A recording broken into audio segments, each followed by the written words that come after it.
Good afternoon. I'm sorry I can't be with you this afternoon in lovely Brisbane, but I'm grateful for this opportunity to participate long distance. So thank you very much, Isabel, for inviting me to give this presentation like this. Today I'm going to talk to you about our SaniPath tool, which is a way to assess public health risks from unsafe fecal sludge management in poor urban neighborhoods. So we've all seen shit flows analyses that show that the fecal sludge is not contained, that there are reservoirs in the urban environment where the fecal sludge ends up in the residential environment, in the drainage system, and in the receiving waters. So our question is, with the SaniPath tool, what are the public health risks from this fecal sludge in the environment? And what information does government need in order to address this? So when we look at the urban environment, and these photos are mainly from Accra, that there are multiple pathways of exposure to fecal contamination through floodwaters, on the surfaces of public latrines, through accidental or deliberate contact with open drains that contain wastewater, through contaminated surface waters, through contaminated drinking water, bathing water, or produce that has been irrigated with wastewater that results in produce contamination, and finally through fecal contamination of the soil. When we consider sanitation interventions, we think of those as upstream interventions that prevent fecal contamination from going into soil and water and flies and fingers. But we recognize that there are also downstream interventions that improve water quality or food hygiene or hand washing and water quantity. We think that if you have a good sanitation intervention, that should contain excreta and reduce fecal contamination of the environment so that the people in that environment have less exposure to fecal contamination and enteric pathogens, resulting in less diarrheal disease, fewer helminth infections, less stunting or taller children. But is that really what happens? And so our work has focused on exposure assessment and trying to measure, is there really a reduction in fecal contamination in the environment or a reduction in exposure to fecal contamination in the environment? Here we see that there are multiple pathways through which people can be exposed to fecal contamination. But one of the critical questions is, which of these exposures or pathways pose the greatest risk? And you see here in this figure these multiple pathways, but the arrows are of different sizes. It's possible that the risk from municipal drinking water may be less than the risk from fecal contaminated food. So if we knew which of these exposures pose the greatest risk, then we could focus on targeting interventions to interrupt those transmission pathways. So the SaniPath Rapid Assessment Tool is designed to assess public health risks related to poor sanitation and to help prioritize sanitation investments so that they focus on the exposures that have the greatest public health impact. The tool is based on an in-depth risk assessment that we conducted in Accra, Ghana. The tool is systematic in terms of how the data is collected and the types of data collected, but it is customizable for different contexts and cultures. We designed this tool for use by community, government, and development partners to help guide decision-making and advocacy related to sanitation investments in urban areas. The tool synthesizes the data that's collected and does the analysis using an open source software package. And we have used this tool in Accra, Ghana, Vellore, India, and Maputo, Mozambique, and I will be showing some data from those deployments. The tool starts, or the process starts, with a key informant interview and transect walks in the neighborhoods to understand the culture and the conditions. From those early data collection methods, You can determine the target neighborhoods and the relevant modules. For example, is there surface water? Is there flooding? Do we need to ask questions about that? Based on that preliminary assessment, then you go into data collection, collecting data on behavior and environmental samples that I'll explain in a moment. So behavioral and environmental data collection. This data is then analyzed and developed into risk profiles. So our data collection methods for exposure data, we ask questions about behavior related to exposure to fecal contamination. And this is reported frequency of behavior by adults and children. We use 3 different methods. We use household surveys, community participatory meetings, and school classroom participatory meetings. All of these ask questions about behavior that brings adults and children into contact with fecal contamination. The second part of the data collection is environmental samples and microbiological analysis. And the environmental sampling is guided by the information that we have from the behavior data collection, so that only relevant environmental samples are collected and they're analyzed for E. coli as an indicator of fecal contamination. This slide shows the sample types and quantities that are collected in a deployment. These are the different pathways of fecal exposure. And we try to collect or recommend collecting about 10 samples from each pathway to get an idea of the relative magnitude of fecal contamination that could be transmitted through these exposures.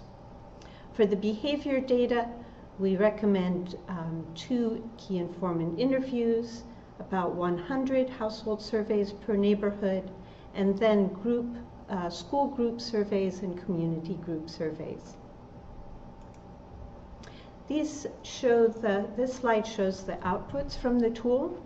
On the left here you see the exposure data, the behavior to, in this case, produce from one neighborhood in Accra, Ghana, that looks at frequency of how often does the adult or the child report eating raw produce. On the right, you see the contamination of the raw produce, E. coli concentration per serving on the x-axis, and number of samples that were collected and tested on the y-axis from one neighborhood. We use this data on behavior frequency and environmental contamination together with other parameters on volumes, duration of exposure, dose-response relationship, and use a Bayesian analysis to estimate or develop what we call a risk profile. So from this risk profile, you can see the proportion of the population that are exposed through this pathway and the mean dose of E. coli that we estimate is part of that exposure. So here you see 2 risk profiles for drinking water, one in a neighborhood in Accra on the left, and the other a neighborhood in Velour on the right. And what you can see first is looking at the proportion of green people to pink or red people.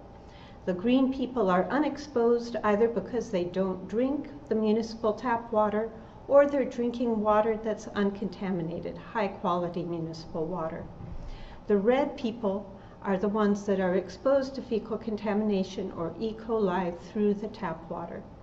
And the difference in color here, pink versus red, it's showing the magnitude of the dose. So the darker the color, the higher the dose. In this case, 10 to the 3rd E. coli per dose, or almost 10 to the 5th E. coli per dose from drinking water.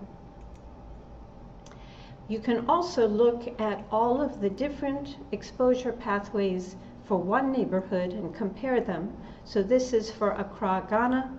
The top row is for adults and the bottom row is for children.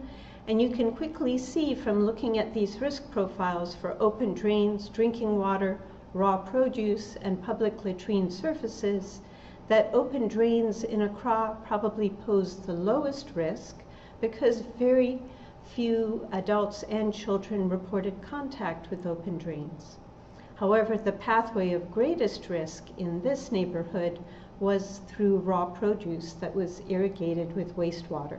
You see that there are many people who are exposed, a high proportion of population exposed, especially among the adults, and that the magnitude of the dose is high because the produce was highly contaminated. I also just want to show you a quick overview of the architecture of the tool. We have now developed this so that there's mobile data collection on Android phones, and the data can be uploaded into a database that's a repository on the cloud, and analyzed also immediately through an open software package called Shiny, so that you can get the results of the risk profiles, the pie charts, and the histograms immediately after all of the data has been collected. These low-income urban neighborhoods are complex systems, and yet we have had to design a tool that's relatively simple so that's accessible for use. So this tool has strengths and limitations. It's a relatively rapid assessment. It may take between 1 to 2 months, depending on the number of neighborhoods that you are assessing. As I said, the tool is systematic and flexible for use in different contexts, in different cultures like Accra, Ghana, and Vellore, India. We focus on risk behavior rather than risk perception. So we're simply asking adults and children about different types of behavior. This tool provides data to help guide decisions. As you saw, you can see which pathways pose the greater risk by pathway, or you can compare neighborhoods. The tool can be adapted to different cultural contexts. It's a quantitative risk assessment that involves quantitative environmental microbiology. And it uses mobile data collection and automated analyses to make it easy to use and accessible for use by different types of groups. Some of the limitations of the tool is that it does require some basic laboratory capacity for processing the environmental samples. But we have recommended methods for this that are quite simple, and we have worked with groups in several different countries to do this successfully. Also, the tool provides information on the risks, but it doesn't give specific recommendations on action to deal with those risks. At this point, those decisions, those recommendations are up to the user of the tool. It does cost money to hire field workers and to conduct the analyses, so in some cases the cost may be prohibitive, but we have tried to streamline the process and the tool to keep it as simple and low cost as possible. One deployment does not capture temporal and seasonal variability in risk. What we recommend is that the tool be deployed during the time of highest peak diarrhea season, because presumably that's the time during the year when the population is at greatest risk of exposure to fecal contamination. And we use limited sample size to keep the cost down and make it easier to use, but that doesn't give a high degree of resolution. This tool shows the differences between large differences of risk. For example, as you saw, between municipal drinking water and highly contaminated produce. This tool focuses on the public domain because that is where municipal government and decision makers are able to have an impact. And we are currently doing additional studies to improve the reliability and the consistency of the tool results. Many people have worked to make this tool possible, and I want to acknowledge our funding from the Bill and Melinda Gates Foundation, the many faculty, staff, and students who have worked on this project.